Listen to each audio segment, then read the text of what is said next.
Deu pra ver que tá fazendo frio, né? Do nada. Nó. 9 graus a sensação térmica. Tô tremendo. Dando continuidade à aula de David Hume, teoria do conhecimento, empirismo, já deu para perceber que a pegada em Hume é outra. É um conteúdo que exige um maior tempo a sua explicação, a sua compreensão. E agora nós vamos trabalhar a classificação de ideias produzidas pela imaginação. Como assim? Pensa. A memória é passiva. A função dela é armazenar ideias vividas. A imaginação é ativa, então ela cria. Mas veja, a imaginação é livre ou segue regras? Segue regras. A imaginação nada mais faz do que associar, aumentar, diminuir, brincar com as ideias vividas, criando coisas. Então ela segue regras. Ela trabalha com ideias que vêm da impressão. Ela inventa, mas ela inventa a partir daquilo que a gente vive. Então ela segue regras. E se ela segue regras, ela não é ilimitada. Ela é limitada à minha experiência. Ninguém inventa uma coisa do nada. As coisas que eu penso, mesmo com a minha imaginação, depende da minha experiência. A minha experiência é diferente da sua, que é diferente conforme o espaço, conforme o tempo, conforme a cultura. E a nossa imaginação opera dentro dessas condições. Tá bom. Se a sua imaginação cria, se a minha imaginação cria, a gente pega aqui, ó. Vamos lá? Bora. Voltamos no aparelho representacional de Hume. Tá aqui. A sua imaginação, ela cria. Se ela cria, ela é ativa. Então ela tem uma atividade de criação e ela pode criar as coisas de maneira simples ou de maneira complexa. Eu quero lembrar a você que simples em David Hume é um, complexo é mais de um. Mais de um é dois ou mais. E isso nos faz lembrar disso daqui, ó. Uma ideia simples é uma ideia que não admite divisão. O exemplo que eu dou é uma única cor do arco-íris. Uma ideia complexa ou uma ideia composta, ela é a soma de duas ou mais ideias simples. A exemplo de todas as cores do arco-íris. Então, essa criação pode ser simples, ou seja, não dá para decompor, presta atenção nessa palavra, compor e decompor. E uma ideia complexa que dá para decompor. É claro que no mundo as coisas elas são captadas sobretudo em sua complexidade. Então é natural a imaginação trabalhar com mais de uma ideia simples. Então, podemos dizer que essas ideias elas possivelmente serão complexas, porque ela trabalha com associação de ideias simples. E aí o que acontece? Se a imaginação cria, e essa criação tem regras, nós podemos pegar todas, olha o que eu estou dizendo, nós podemos pegar todas as ideias criadas da imaginação e colocá-las em três conjuntos. Então, para você compreender melhor essa ideia de que a imaginação segue regras e ela é limitada, eu vou te dar um exemplo. Um exemplo simples. Na matemática nós temos quantos números? Infinitos? Não, nós temos 10 números. De 0 a 9. Quantas combinações infinitas? A imaginação é assim. Ela tem elementos que permite a ela uma infinidade de invenções, só que dentro do limite de 0 a 9. Então a imaginação faz isso. E se a imaginação faz isso, nós podemos classificar essas ideias criadas em três conjuntos e nós vamos à compreensão dessas invenções. Está aqui. Classificação de ideias produzidas pela imaginação. Começamos então. A imaginação seguindo as três leis universais de associação, ou seja, a sua imaginação e a minha imaginação seguem regras que são as leis naturais ou universais de associação de ideias semelhantes no tempo e no espaço, como forma de prever o futuro. Acabamos de trabalhar o hábito. Ela gera três grupos de ideias. Então tá aqui. Esses três grupos de ideias são substância, acidentes e relações.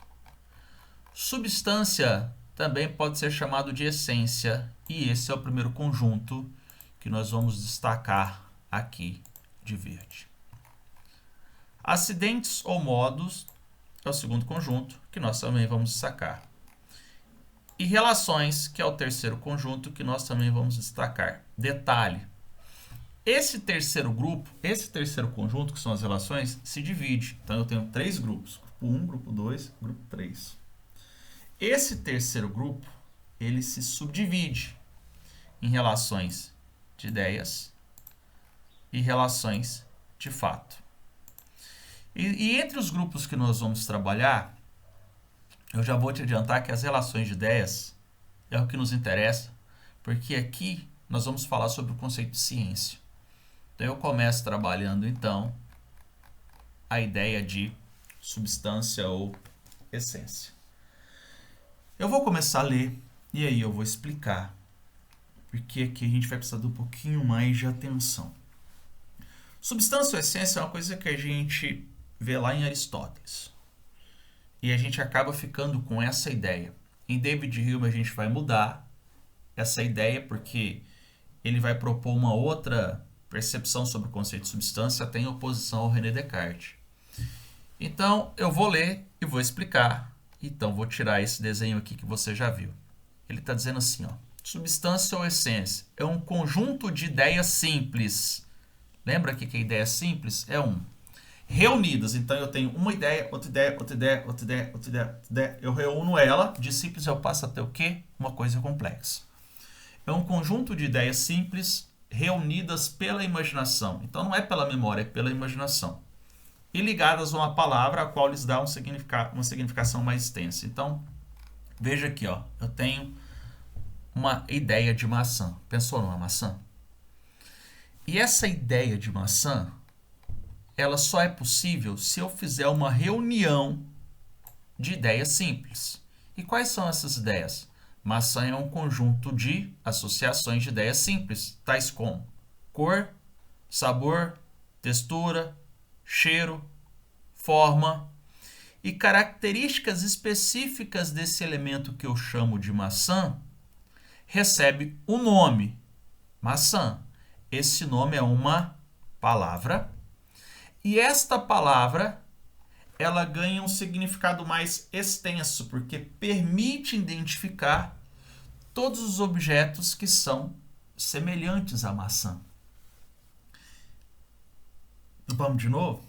Agora de uma maneira mais direta. A sua imaginação, ela pega uma ideia, outra ideia, outra ideia, outra ideia, que são ideias simples. Ela reúne essas ideias e ela passa a ter uma ideia complexa ou composta de uma série de elementos simples. E eu tenho um elemento qualquer. Esse elemento qualquer, ele recebe um nome. Você dá o nome que você quiser, parceiro. A gente chamou de maçã. Tá? Dá o nome que você quiser. Então, esse objeto que eu chamei de maçã, que possui essas características individuais, vai se estender a todos os objetos que são semelhantes. Perceba que até aqui eu dei uma definição e acabei de explicar. E aí eu venho com uma outra definição para te ajudar. Portanto, substância é uma coleção ou união de qualidades singulares. Galera, o que é singular? Qual que é o contrário de plural? Singular. Então, singular é um. Um é a mesma coisa aqui, simples. Então, é uma coleção, uma união, uma reunião de atributos de qualidades singulares ou particulares atribuídas a um nome geral, que passa a ter significado mais extenso para a identificação de objetos que são o quê? Semelhantes. E a gente faz isso naturalmente e ocorre um processo de aprendizado desde criança que nos permite identificar objetos que são comuns. Essa definição de David Hume aqui, ela é uma crítica metafísica. Daqui a pouquinho eu te explico por quê. Mas se liga aí. Vamos trabalhar aqui com um exemplo. Tá. Se liga. Substância não é uma união, uma reunião, uma coleção de coisas singulares, simples, que eu identifico e dou um nome. E esse nome passa a ser usado para todos os objetos que são o quê? Semelhantes. Ei, um objeto semelhante é um objeto que não é igual.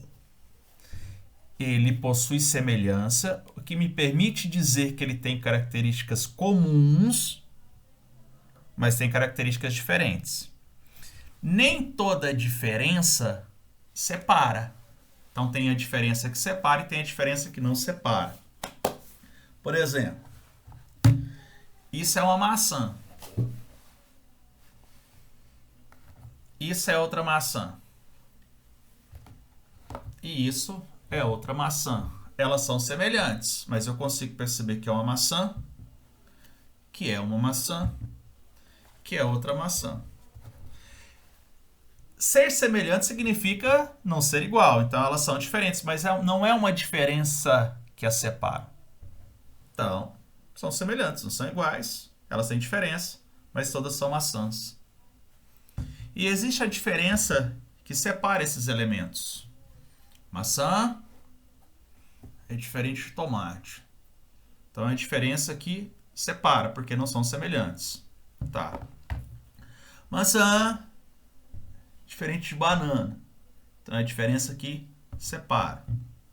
Maçã é diferente de batata. Então separa. Maçã é diferente de mexerica. Eu sou mineiro, parceiro. É mexerica. Separa. Então existe a diferença que não separa. E quando ela não separa, eu utilizo esses objetos com nome comum a todos eles. Por isso o nome mais extenso. Se a diferença separar, aí não dá para utilizar o mesmo nome. Então, essa é a teoria do David Hume. E todas essas diferenças foram construídas a partir da experiência que eu tenho desses objetos. Eu sei que o sabor e a forma e a textura desse objeto, maçã, é diferente desse aqui, ó, mexerica. Que por sua vez é diferente desse aqui, ó, banana. Que por sua vez é diferente dessa outra fruta aqui, ó, tomate. É, parceiro, tomate é fruta. Tá aqui. Tá bom. Isso não é metafísico. Eu tive experiência com esses objetos para saber dessa distinção. Joia? E aí, qual que é a crítica que David Hume faz à metafísica? Tá. Na metafísica funciona assim, ó. Se você perguntar para um metafísico o que faz a maçã ser a maçã, ele vai dizer que o que faz a maçã ser a maçã é o fato da maçã ser maçã. Pô, perfeito. E o David Hume vai dizer, não, cara. O que faz a maçã ser a maçã não é o fato da maçã ser maçã, porque maçã é só o nome, e o nome é o objeto, você dá o nome que você quiser. O que faz a maçã ser a maçã não é o nome. O que faz a maçã ser a maçã é um conjunto de qualidades singulares que me permite identificar objetos que são semelhantes. E isso não é metafísico, isso é empírico. Porque tudo que é semelhante, eu identifico como comum. E se não for, eu percebo que é diferente, porque a ciência trabalha com identidade, semelhança e diferença. E essa definição é o que eu coloco aqui para você, ó. Na metafísica, o que confere, por exemplo, o fato de a maçã ser maçã é o simples fato de maçã ser maçã. Para a teoria empírica, o que faz a maçã ser maçã não é o fato de a maçã ser maçã. O que faz a maçã ser maçã é a união de ideias simples em um único nome mais geral, usado para identificar objetos que são semelhantes. Olha que curioso. Pensa comigo. Sabe por que o que faz uma coisa ser o que ela é não é o nome, como afirma a metafísica? Vamos supor que você é um explorador e encontra esse objeto não tem nome. Ele ainda vai ganhar o nome. Ele precisa do nome para existir? Não. Então o que faz esse objeto ser o que ele é o nome? Não. São as características que eu consigo perceber por meio dos meus sentidos. E essa é a teoria do David Hume. Fechou? Bacana, né? Bem, dito isso, a gente parte para um outro conceito que é acidentes ou modos. E olha o que eu escrevi aqui. Ele possui a mesma definição de substância. Para aí. Porra, aula de filosofia tem disso, né?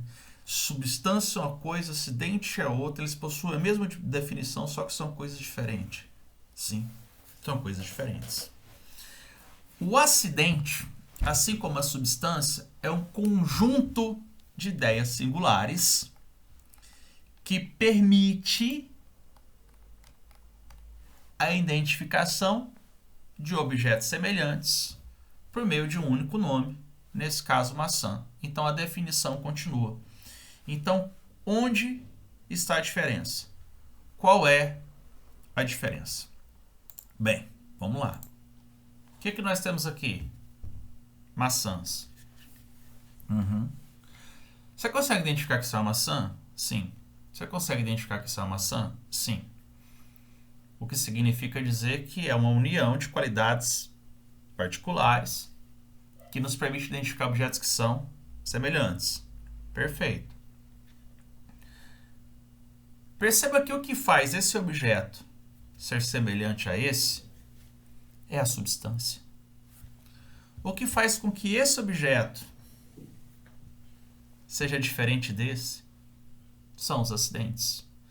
Então, substância é um tipo de padrão que me permite identificar objetos semelhantes. Quando a gente sai desse padrão, eu consigo identificar que eles são diferentes e não são iguais e nem semelhantes. Percebe? E aí eu trago um texto para você para fazer essa distinção. Eu coloco aqui diferença. Substância trata de elementos comuns. Exemplo, o que existe de comum nas maçãs é o que as tornam maçãs. O que existe de comum entre esses objetos é o que tornam elas maçãs. É um tipo de padrão percebido pela mente humana. O acidente já vai ser um pouquinho diferente. Trata de elementos distintos que podem ou não pertencer ao ser de que se fala. Como assim, Juliano? Esse objeto aqui, ó, é vermelho. Esse aqui também é vermelho. Então, o que faz a maçã ser a maçã não é a cor. O que faz o tomate ser tomate não é a cor, mas um conjunto de qualidades. E essas qualidades definem o que é maçã e essas qualidades definem o que é tomate. Então, acidentes são elementos que podem ser encontrados em diferentes seres, em diferentes objetos. E essa diferença entre eles, entre um objeto e outro, ela é comum em diversos objetos. O que não significa dizer que maçã é tomate. Perceba, substância que faz as coisas serem semelhantes. Ser semelhante significa ser diferente. Essa diferença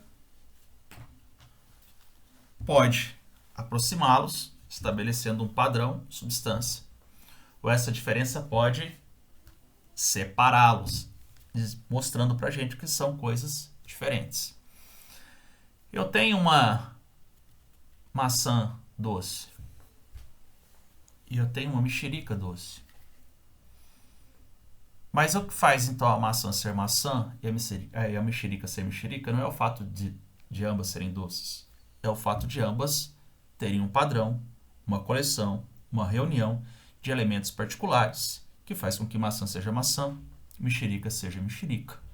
E é claro que entre elas nós temos suas diferenças, mas elas podem ter coisas em comum e a mente humana tem esta capacidade de estabelecer as semelhanças e as distinções. Então, exemplo. O que existe de diferente nas maçãs, a exemplo do sabor, doce ou azedo, da cor vermelha ou verde. Então, eu posso ter maçã doce ou azeda. Eu posso ter maçã vermelha ou verde, que ambas são maçãs. Uma diferença que pode ser encontrada em outras frutas e não somente na maçã. Eu posso encontrar o elemento doce e azedo na laranja, na mexerica. eu posso encontrar o elemento verde e vermelho na laranja e na mexerica. Em resumo, tá aqui. Leio então, para a gente passar para as relações. O que é da maçã é da maçã. O que é da laranja. E o que é da mexerica é da mexerica. Certamente existe entre elas características comuns, mas nem por isso elas são iguais ou semelhantes. Porque a semelhança se dá pela substância e a diferença se dá por acidentes. Fechou? É isso aí. Sigamos!